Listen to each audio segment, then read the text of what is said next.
Well, hello, ladies and gentlemen, boys and girls. Now, all you loyal subscribers, you know I'm not lying when you say this is serious. This is serious girls talking.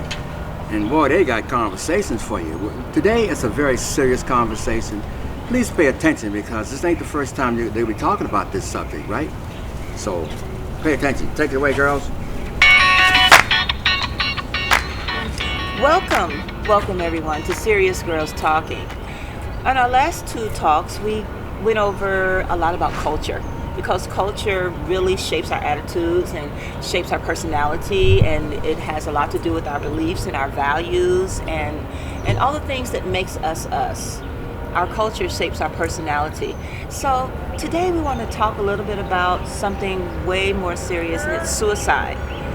Suicide is something that most of us don't want to talk about, but it's happening and it always has happened, and it has to do with a lot of factors. Many of us know people who have committed suicide. Do you all know someone? At least one person?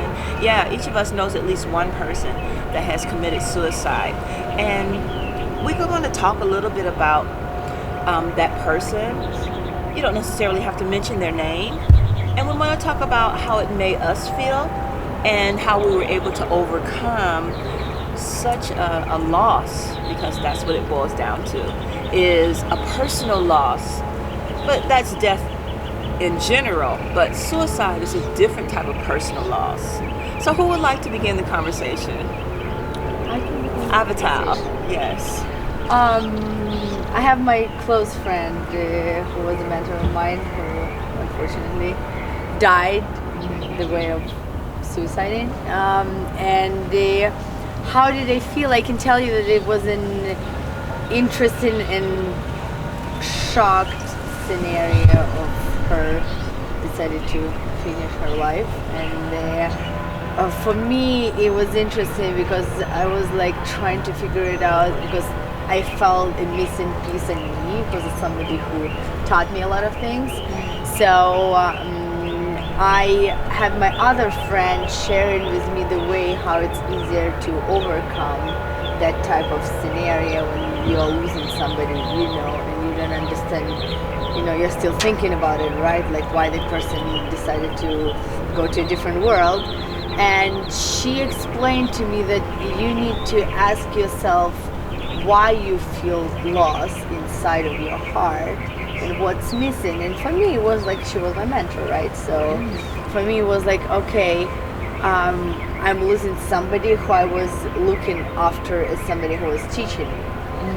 So she explained to me that you need to look at it as somebody, like somebody went to a different world, but can you look inside of yourself and be who you are and teach somebody else something?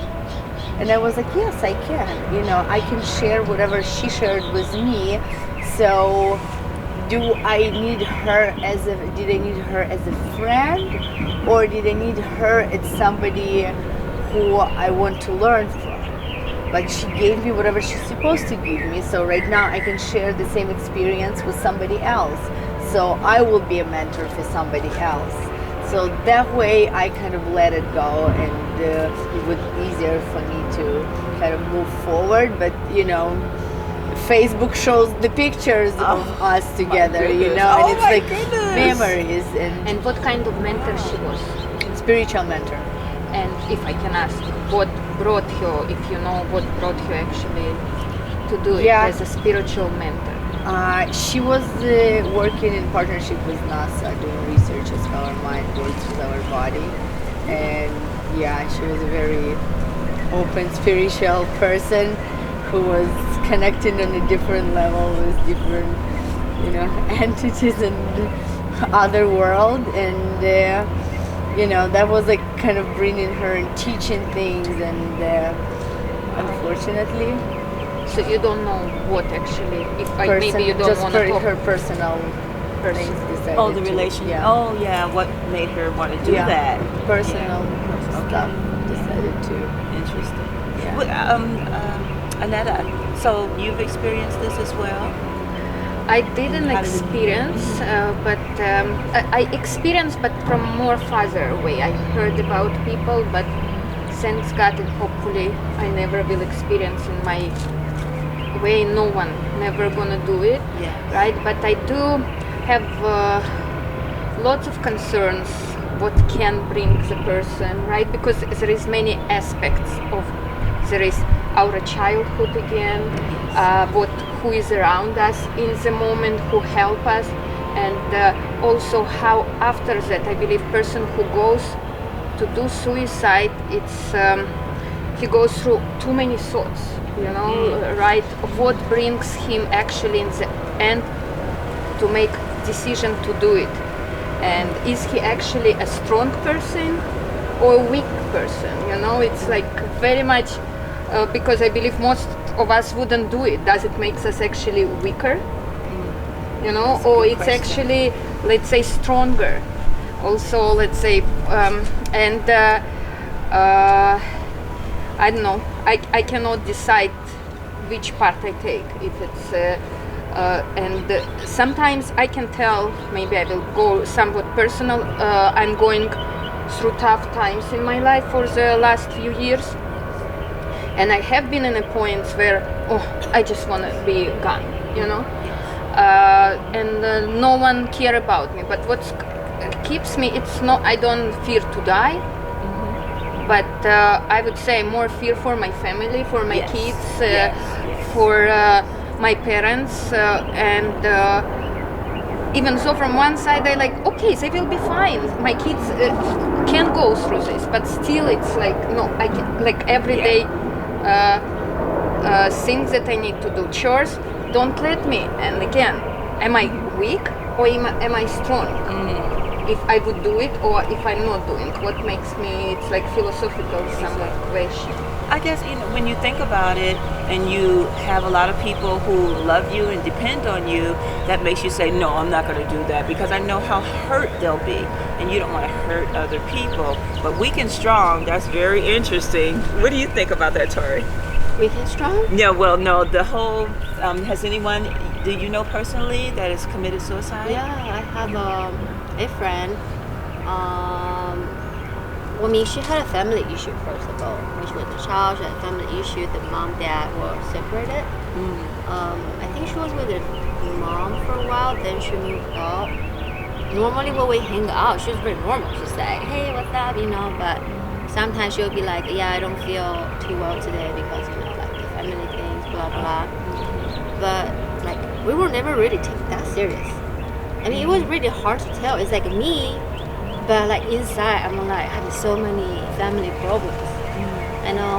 She wasn't really telling us about stuff. And then one day, I got a call from my friend. It's like, hey, she just, like, committed suicide. What happened? Because it was like so shocked. I don't even know how to say it. So when the funeral, right, I talked to everyone, and nobody noticed that she was at a point like down low in life. Right. Like she was very normal when we hang out. It's like just just talking to each other, share our like knowledge, information, and then one day suddenly just gone. It's strange, right? How It's the so person strange. is not even asking for help. Yeah, that's the our thing. She didn't ask for question any too, help. because she was asking for help, but she was asking the wrong people for help. And the people who she thought were her friends turned around and didn't help her in the moment when she needed. And people who would have helped her, she never called. Maybe that's why. So you know what I it can is? tell. So sometimes it's like maybe when they get into that point, they're so confused and upset that they don't know where to go and like who to ask, and they ask like somebody they see, and these people just don't care. Even if they consider themselves friends. Maybe if it's not, they don't care. I would say maybe they don't notice the signs. Each one Like of it's us in already its defined. own life care about everyday again chores, and our life so fast going, right? So it's what can bring other people not noticing. It's not because I'm not your friend and I don't care or I hate you. It's more I'm in my own problems. Right. Because we're not mental health professionals, the majority of us. And so we don't have any training on what the signs are, and usually people don't find out how to help somebody until it happens to them, and that's usually when people go and do the research. But we kind of want to get in a preventative mode and learn as much as we can about maybe some of the signs, and also be in a position to check our own self. And I experienced someone who wanted to commit suicide before. Me and Robert had the same friend, Sir Worldwide. We had the same friend, and he was 80 years old though, but he came up with cancer, and it was very painful to him. And so he wanted to do euthanasia. Euthanasia, that's where he gave permission to doctors to take his life. So he wasn't hospitalized. He was trying to function as much as he could, but the pain was getting worse. He was throwing up blood, and he just wanted to end it all. He felt that he had lived a long life. I remember I came to his bedside one time. I said, "Did you do everything that you wanted to do in life?" He says, "I did everything. I lived life to the fullest." He was a wealthy man. Yeah, yes. And that it made me feel better, that we all have that right to choose when we want to die, and that is the ability, that is the empower that we all have. And and then I started thinking about, what about the people that love you? Because that's what I said to him. I said, what about me? I'm going to miss you when you're gone. And why do you want to leave? He said, because I'm in pain. But that's selfishness, right? But he said, I was being selfish for Because not it's letting him go. Right, for us to wanted somebody to stay because it's our own need, because we want to be closer to that person and get that communication energy or whatever it is, whatever relationship we have.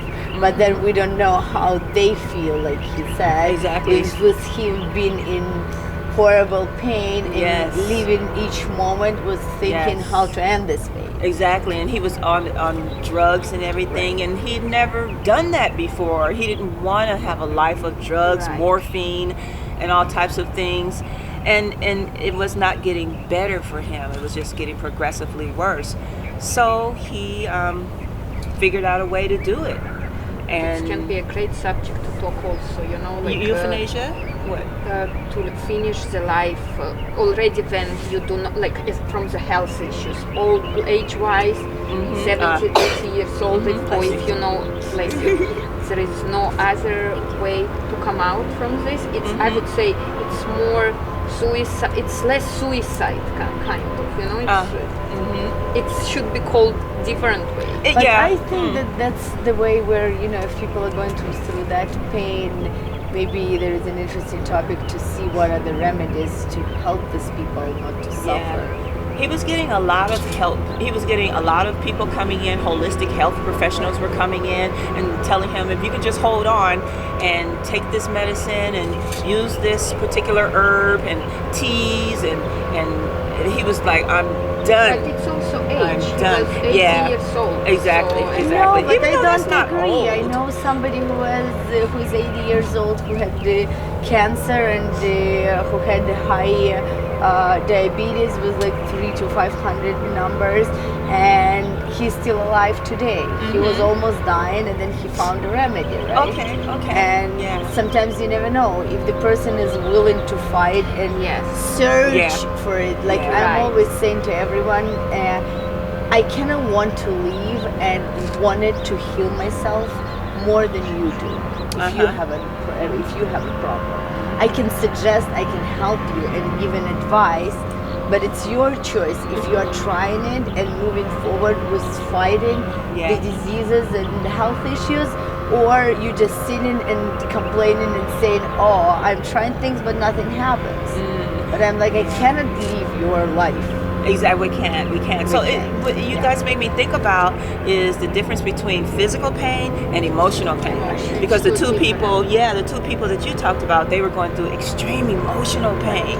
It was like unbearable. And I guess I don't know if that's the statistics on it. So when we say things, we want to probably do more research and find out the statistics on the difference between those who committed it because of physical pain and those who did it because of mental pain. Because I guess mental pain, they both have remedies, but I don't know. It's like, how can your mind be so hurt? I don't want to ever know how the mind can, how you can talk to yourself. Slowly as pain and pain and pain. It's like a newborn baby. When baby come out, the baby wouldn't know how much pain your body has right now. Sure Like does. imagine the baby just take your body pain. I think baby will scream and cry. Yes. So I do think for emotion as well, it slowly adds up, it adds up, it adds up. It's like a water cup. It's slowly putting water in, eventually flow out. You know, that's why we need to learn how to like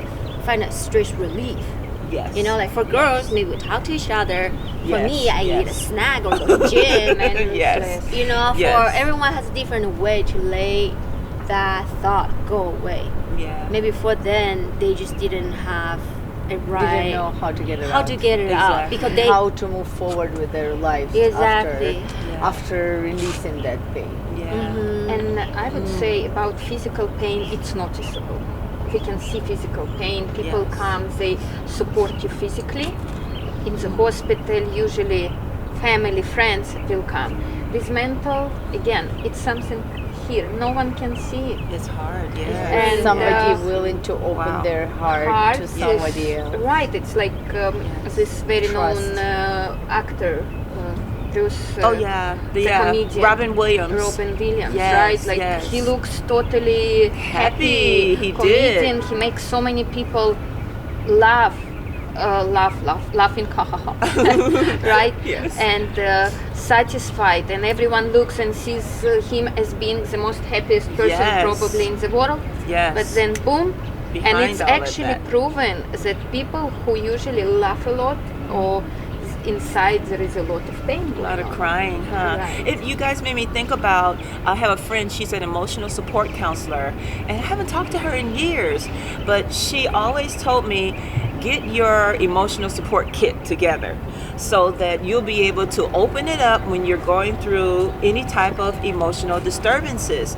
And in this emotional support kit, it should be phone numbers, it should be pictures, it should be even maybe some It's a cool medicine or something that you can dig your hand into this emotional support bag. It's a really It could be great- about some friends, it could be a party, and it could, but create this kit, even if it's just a virtual kit, just something in your mind, or if it could be a physical kit, but create this kit so that when you go through emotional turmoil, you'll be able to dig in that bag and come up with some remedies. Maybe you'll need all of them.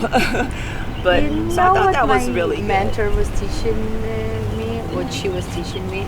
She was teaching me how every day we need to have a journaling where we are not just journaling about like everyday things, but we are doing a focus writing. What means focus writing? You want something in life, but you don't know how it feels, right? We all consist of energy. Yes. And that's what she was doing the research is about, that we all consist of energy, and to get our vibrations from one place to another, we somehow need to create these vibrations to go up. Yes. So how can we go from point A to point B if we don't know how the point B feels? We never been there. We have a goal, like our society and family always taught us, right? You need to achieve, to have a dream and go to this dream.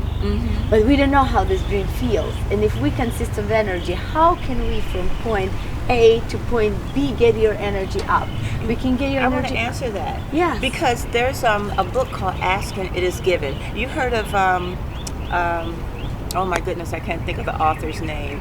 But her book is entitled Ask and It Is Given, and she talks about an emotional tone scale. Right. And there's other organizations that talk about the emotional tone scale.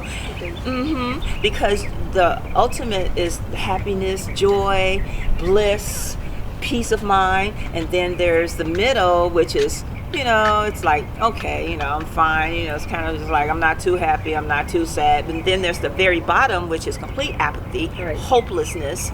You don't want to be here anymore. So in these books, they're talking about if you're at apathy, you want to gradually bring bring yourself up emotionally, just a little at a time. From apathy, how about going up to anger?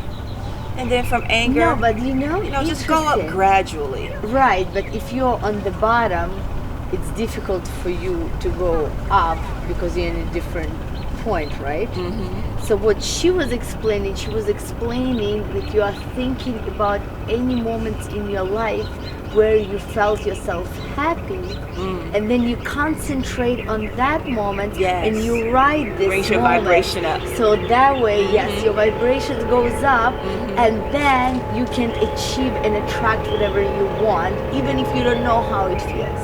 Yes, yes. That's very important, to be able to know that you have the ability to control your emotions. And that's something that many of us are not aware of. We are conscious, but sometimes we're not aware. And consciousness is not the same as awareness, but what do we need to be aware of? I want to add one thing, like you guys said. I read a book when I was a child. Also, it's a scientific proved. If you smile every day, your brain needs to understand. You trick your own brain that think you're happy. So it help your dopamine, help your all the energy, the way how chemicals goes higher. So eventually it make your emotion feel better. So I know it's hard to do, but when like Saturday, I'm not a morning person, but I try to be happy, just smile like in front of the mirror. That help yourself. Fake it Like until what you said make it. Yes. Yeah. Yes. Yeah. Like you said Yeah. earlier too, is controlling yourself. Yeah, Either control we have that emotion, power. yes. Just as we have the power to destroy ourselves, we have the power to empower ourselves. Well, live. I can tell again about my personal emotions, right? That I went to India. I'm still going through my journey of finding peace inside of me. And sometimes you just don't want to do it. I know all these tools, and I like forget about it. I'm sorry, fuck it. I don't want it. I don't care. Exactly. Yes. And I believe also part of our today conversation try to understand how we as a society can help as a community, how we can make it better for others. Yes. How we can maybe notice some signs what this person goes through, and what we can do at the moment. Empowerment. Because I believe, like the videos that you sent, that one of the things, I have been in India a few years ago, and I do not think that over there the level of suicide as high as here, right? Because you feel alive there. There is every second, at least for me, every second something happens. There is a people around. Yes. Over here Wow. in US, in modern countries, we each one in our own box, in our own bubble. I cannot go just to the neighbor and to scream, I feel pain, help me. Because there is probably neighbors that let's call say the far police away, on you. right?